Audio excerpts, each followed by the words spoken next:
จะมีฉันผูกพันจะไม่ลืมกัน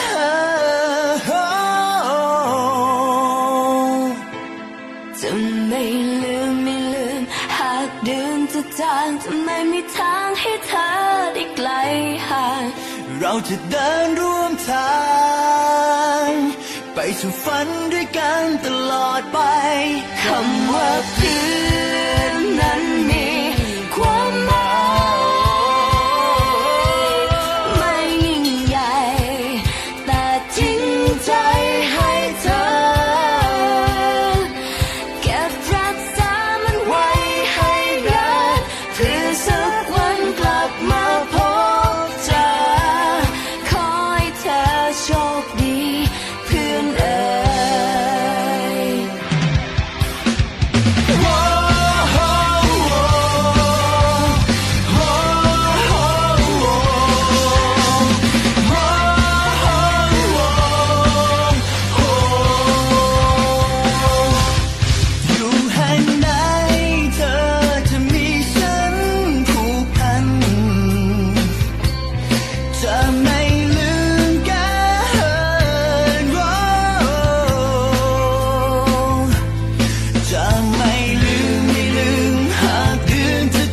จะไม่มีทางให้เธอได้ไกลห่างเราจะเดินร่วมทางไปสู่ฝันด้วยกันตลอดไปคำว่าเพื่อนนั้นมีความหมาย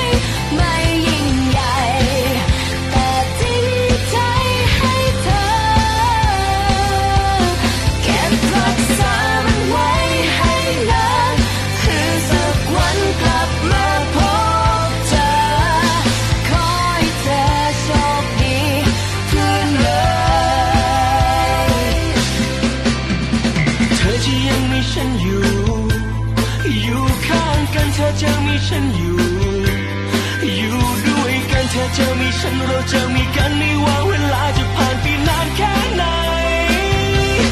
ไม่ว่าทุกข์จะสุขจะอยู่ช่วยกันฟันฝ่าเจอช่วงเวลาที่ไม่ค่อยดีเท่าไรกอดคอกันไว้จะไม่มีใครทิ้งใคร